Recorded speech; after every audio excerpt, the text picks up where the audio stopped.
Perkenalkan, nama saya Feby Marianti Lulu, kelas 5C dengan NIM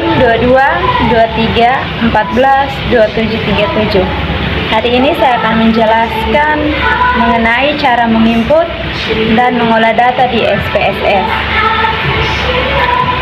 Ini merupakan UAS mata kuliah statistik dengan dosen pengampu Ibu Sri Endar Utami, SEMACC.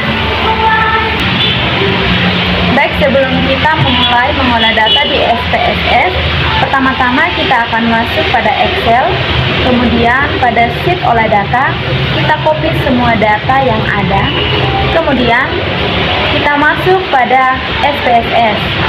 Setelah itu, klik kanan, pilih menu paste with variables name. Ini adalah tampilan data view, dan ini adalah variabel view-nya. Kita akan masuk dalam uji deskriptif awal. Pertama-tama, pilih menu Analyze, pilih menu Deskriptif, Statistik, kemudian pilih Deskriptif. Setelah itu, pada menu Deskriptif, pindahkan semua data ke variabel kecuali responden. Setelah dipindahkan, maka tampilannya akan seperti ini. Kemudian, pilih Option. Setelah itu, centang pada min, std deficient, minimum, maksimum. Kemudian, pastikan display ordernya adalah variabel list, kemudian klik continue, kemudian OK. Maka hasilnya akan seperti ini. Selanjutnya, kita masuk dalam uji validitas. Pilih Analyze, pilih Correlate, pilih Bifurcate.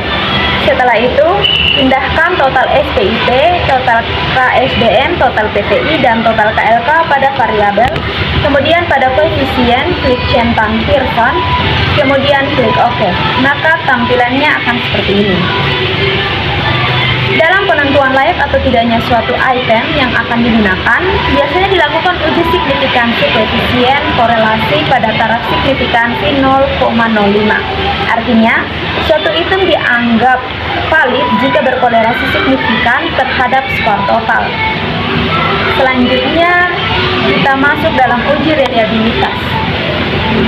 Pertama-tama pilih menu Analyze, kemudian pilih Scale, pilih Reliability, Analisis, kemudian pindahkan semua data kecuali responden. Masukkan seluruh item variabel X ke items, pastikan pada model terpilih alpha. Kemudian klik OK. Maka tampilannya akan seperti ini. Jika nilai alpha lebih besar dari 0,7, artinya reliabilitas mencukupi. Sementara, jika alpha lebih besar dari 0,80, ini mensugestikan seluruh item reliabel dan seluruh tes secara koefisien memiliki reliabilitas yang kuat. Jika alpha lebih besar dari 90, maka reliabilitas sempurna. Jika alpha antara 0,70 sampai 0,90, maka reliabilitas tinggi.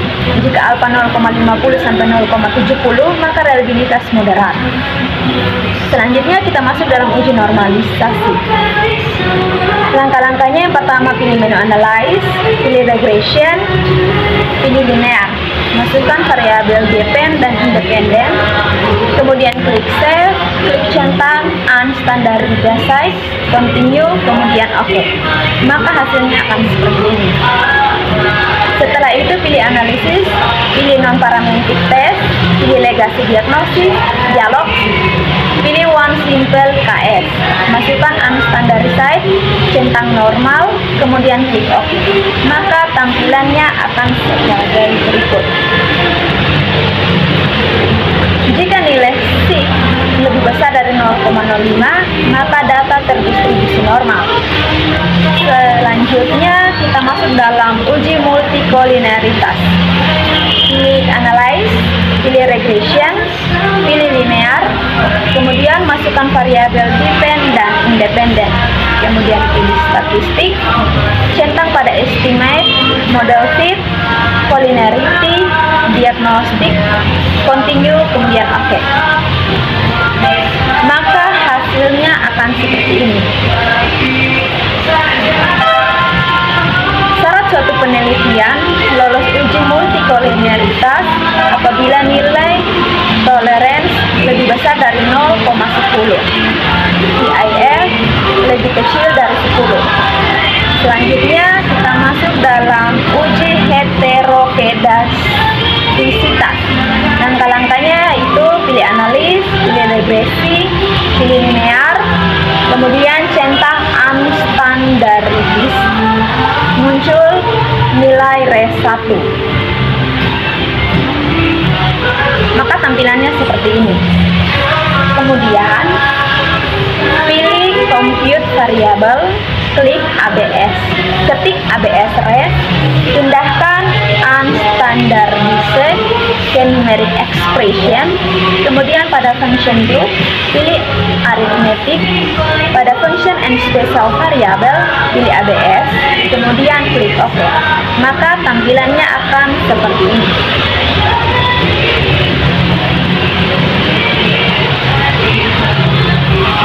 Syarat suatu penelitian lolos uji heterokedastisitas adalah lebih besar dari 0,05, sehingga hasil dari penelitian angka yang dihasilkan lebih dari 0,05, sehingga dapat disimpulkan bahwa penelitian ini tidak lolos uji heterokedastisitas. Apabila uji tidak lolos, maka diperlukan uji scatter plot sebagai alternatif lain uji hetero. Selanjutnya kita masuk pada uji hetero dengan scatter plot.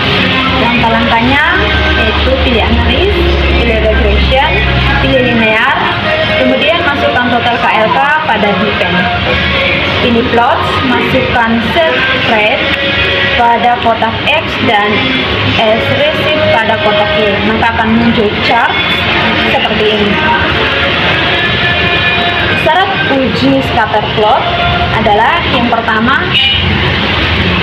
titik data menyebar di atas dan di bawah angka 0. Yang kedua, tidak mengumpul hanya di bawah atau di atas saja. Yang ketiga, tidak membentuk pola. Dan berdasarkan syarat tersebut, maka dapat disimpulkan bahwa penelitian ini lolos uji hetero dengan scatter plot. Selanjutnya kita masuk dalam uji asumsi klasik. Langkah-langkahnya yaitu yang pertama klik analyze, klik regression, linear, kemudian pilih statistik. Hilangkan centang pada corinearity diagnostik. Maka tampilannya akan seperti ini. Berdasarkan uji F tersebut, dapat disimpulkan bahwa pengujian regresi berganda menunjukkan hasil F hitung sebesar 190,858 dengan tingkat signifikansi 0,000. Tingkat signifikansi tersebut tentunya tidak lebih besar dari 5%, sehingga dapat disimpulkan bahwa model regresi layak diterima dengan tingkat signifikansi lebih kecil dari 0,05, sehingga penelitian ini layak untuk dilakukan. Berdasarkan hasil uji tersebut, dapat disimpulkan ketiga hipotesis tersebut tidak diterima. Dalam hal ini, dapat dilihat dari tingkat signifikan yang harus lebih kecil dari 0,05 dan RT yang sesuai dengan pengujian hipotesis awal. Sekian penjelasan hari ini. Terima kasih.